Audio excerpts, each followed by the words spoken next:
ഇഷ്ടപ്പെട്ട ദൂതന്മാർ എന്ന് പറഞ്ഞാൽ എന്താ ഇഷ്ടപ്പെടാത്ത ദൂതന്മാരുണ്ട് എന്നാ? സൃഷ്ടിച്ചവനായ റബ്ബിന്റെ നാമത്തിൽ നീ വായിക്കുക എന്ന് പറഞ്ഞാൽ സൃഷ്ടിക്കാത്ത വേറെ റബ്ബുണ്ട് എന്ന് ആർക്കും മനസ്സിലാവില്ലേ? അപ്പൊ ഏതാ ഇയാളെ മതം, ഏതാ ഇയാൾ ജാതി എന്നൊക്കെ ചോദിക്കുന്നുണ്ട്. എന്തെങ്കിലും കിട്ടുമോ നോക്കണേ, കേട്ടോളൂ നിങ്ങളെ ഭാഗം.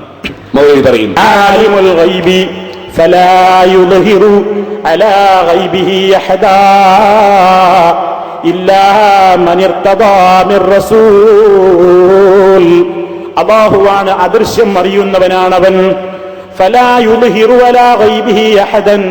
അവന്റെ അദൃശ്യത്തെ ഒരാൾക്കും അവൻ വെളിപ്പെടുത്തി കൊടുക്കുന്നതല്ല.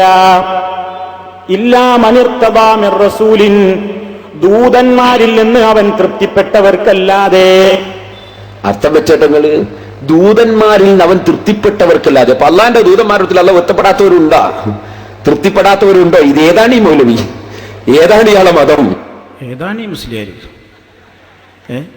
ആർക്കും അത് മനസ്സിലാവില്ലേ? തൃപ്തിപ്പെട്ടവർ അള്ളാഹുടെ ദൂതന്മാരിൽ അള്ളാഹു തൃപ്തിപ്പെടാത്തവരുണ്ട് എന്നപ്പോ ഞാൻ ആദ്യം വിശദീകരിച്ച്. ഇനിയിപ്പോ അതും പറയും. പ്രസംഗത്തിന്റെ മൂപ്പര് ഇതൊക്കെ പറഞ്ഞേക്ക് കുറച്ച് പറഞ്ഞു, എല്ലാ അഭിമാനിയും നമ്മൾ അംഗീകരിക്കുന്നുണ്ട് എന്നൊക്കെ ആദ്യം വേറൊക്കെ പറഞ്ഞിട്ടുണ്ട് എന്നൊക്കെയാണ് പറയും. എന്താ ഇപ്പൊ ഇതിനൊക്കെ ഒരു പദം, ഒരു ചെറിയൊരു മുറി അങ്ങോട്ട് എടുക്കുക. എന്നിട്ട് പറയും, കണ്ടോ ആ വാചകത്തിൽ പിടിച്ചിട്ട് പറയണേ, നിങ്ങളും പറഞ്ഞിട്ടില്ലേ അങ്ങനെ നിങ്ങളുടെ ലേഖനങ്ങളിലുള്ള തൃപ്തിപ്പെട്ട ദൂതന്മാര്, തൃപ്തിപ്പെട്ട ദൂതന്മാരെ നേരിട്ട് ഒരു സുന്നി വോയിസിൽ വന്നൊരു വാചകം ഞാൻ നിങ്ങളെ കേൾപ്പിക്കുക. ഇതേ ആയത്തിന് അദൃശ്യ കാര്യങ്ങളുടെ മേൽ ഒരാളെയും അള്ളാഹു വെളിവാക്കുന്നതല്ല, അള്ളാഹു ഇഷ്ടപ്പെട്ട പ്രവാചകന്മാരെ അല്ലാതെ.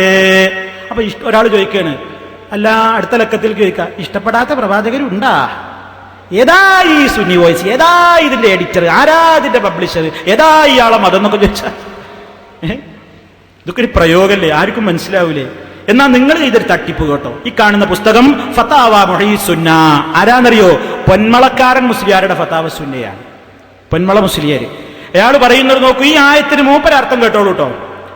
അള്ളാഹു ഗൈബുകളെ അറിയുന്നവനാണ്.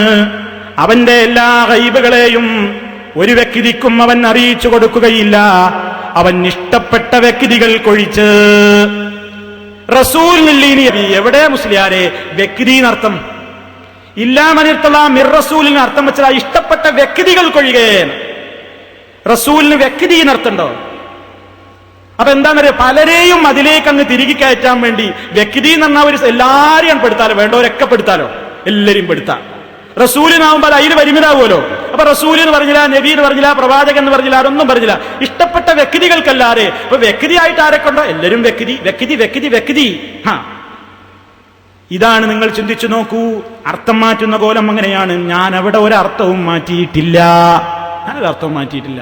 പറഞ്ഞപ്പോ ഓരോന്നിങ്ങനെ പദം അർത്ഥം വെച്ചപ്പോ ഇല്ലാ മനിർത്തലാ മിർ റസൂൽ, ദൂതന്മാരിൽ നിന്ന് അവൻ തൃപ്തിപ്പെട്ടവർക്ക്. അപ്പൊ തൃപ്തിപ്പെടാത്തവരുണ്ടോ എന്ന് പറഞ്ഞാൽ അങ്ങനെ കുട്ടികൾ ചോദിക്കും പോലെ നമ്മൾ തമ്മിൽ വേണോ?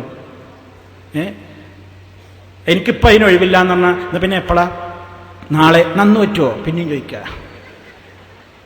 ഇങ്ങനെ ചോദിക്കുന്ന ഈ ചോദ്യം സഹോദരന്മാരെ, ആളുകൾ ഇതൊക്കെ കാര്യങ്ങൾ കേൾക്കാൻ വേണ്ടിയല്ലേ വന്നു നിൽക്കുന്നത്. പിന്നെ സഹോദരന്മാരെ, ഞാൻ അന്ന് വളരെ കാര്യമായി വിശദീകരിച്ചു. അമ്പിയാക്കന്മാരല്ലാത്തവരും